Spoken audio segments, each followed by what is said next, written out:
Hi everyone, this is a video in response to a couple of questions I've been asked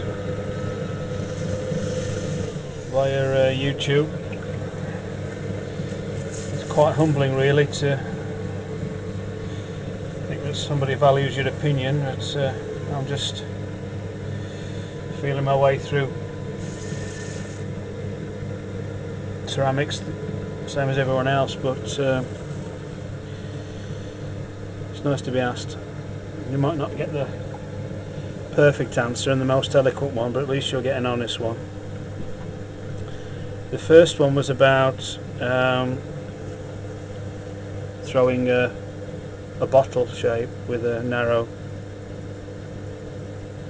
neck, tall neck. This is from Donna, so this is for you, Donna. Anybody else that cares to watch. I don't know whether you want it to be a straight sided bottle or kind of a oval one, I'm not sure, but the principle is the same in all of them, I think, and that is that we try and keep the neck narrow while you're throwing it, and if you want to throw a kind of bulbous bottle, throw the body of it out but try and keep the neck in using the 6-point principle. Collar it in, let your fingers go off the top, use the 6-point principle, but let your fingers go off the top. Don't collar it in and then leave the top sticking out, because then it just ripples at the top. And then it's just a matter of stretching out the neck,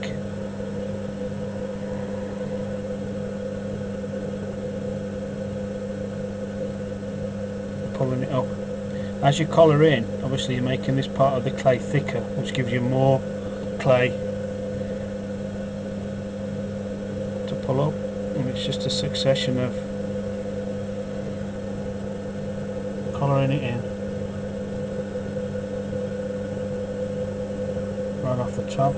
You always get an uneven top, so don't worry about that. Just trim it off. Just try not to trim it off every time you pull it up, otherwise you're going to cut more and more of the clay away.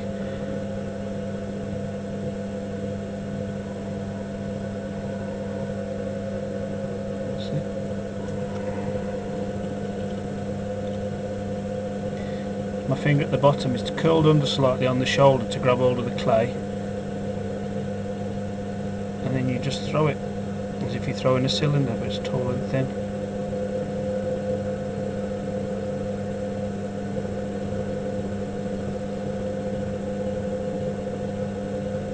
So I think the secret is to, if you want a taller neck, collar it in a bit lower down than you normally would. Give yourself that bit of clay to pull up.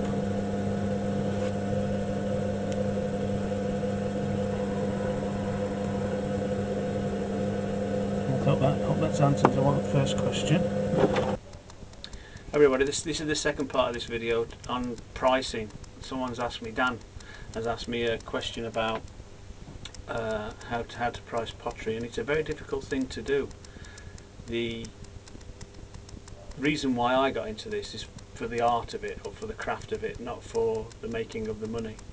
So, and a lot of people are like that. A lot of people get into ceramics because they love ceramics, and then someone comes along and says, how much do you want for that? And you always look a bit spaced out about it all and think, oh, I don't know, how much does it cost? Well, the way I do it is I work out a unit price per pot, and that's a simple thing to do. You know how much a bag of clay costs. You know how many balls of clay you can get out of that bag of clay. If you say you can get a ball of clay, 300 grams on an 8 pound, as in 8 English pound bag of clay, costs about 35 pence. You know that you can get, I know that I can get 30 pots on average. I can get 35 of these little bud vases, about 35 of those in a biscuit firing, and about 25 in a glaze firing, because obviously they've got to be a bit more spaced apart. So on average about 30 per firing. It costs £10 to fire it, so that's another 33 pence per unit. Makes it 65, 68 pence. And if you add glaze onto that, you could say it costs about £1 per unit for a small bud vase or a small mug. So that's how much it costs me, £1 to make. And you got to think, what would somebody be willing to pay for it? And that's the difficult thing. If it's too expensive, they'll not bother. If it's too cheap, they'll think it's too cheap. What you shouldn't do, I don't think, is you shouldn't underprice yourself. I do it all the time. I sent some pots off to an exhibition last year, wrote down a list of what they were, wrote down a price of what I wanted for them, and I got an email back saying, oh, I've got a problem with the price. I thought, oh my god, I've overpriced them, I'm being too cocky here.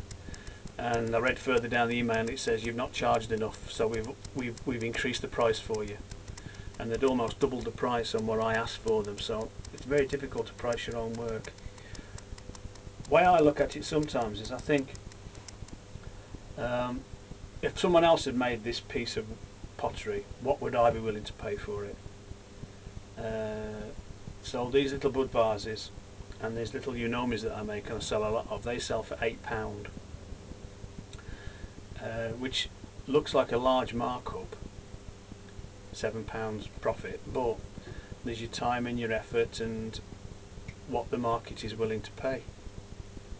And like I say, it's something you have to do a bit of trial and error with.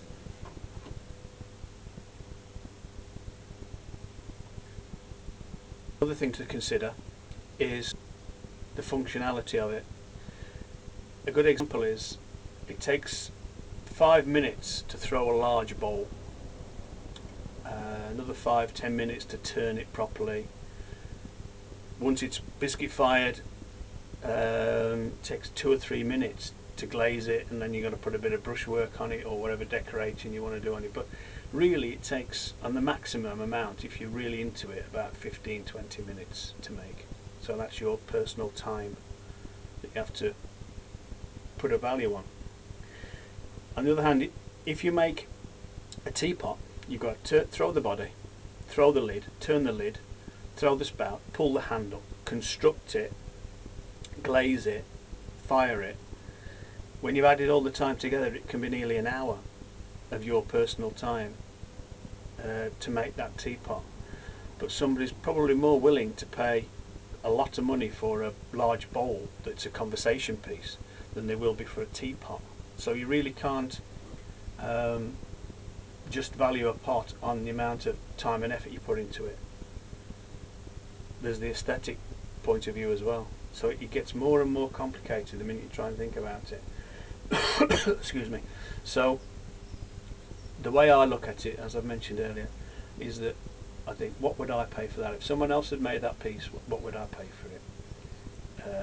And usually judge it from that. And then you've just got to go and have a sale and see what people will pay for it. If you put a price on and you sell them all in next to no time, although they're probably brilliant pieces of work, you might have underpriced them. So next time you just charge a little bit more, 10% more.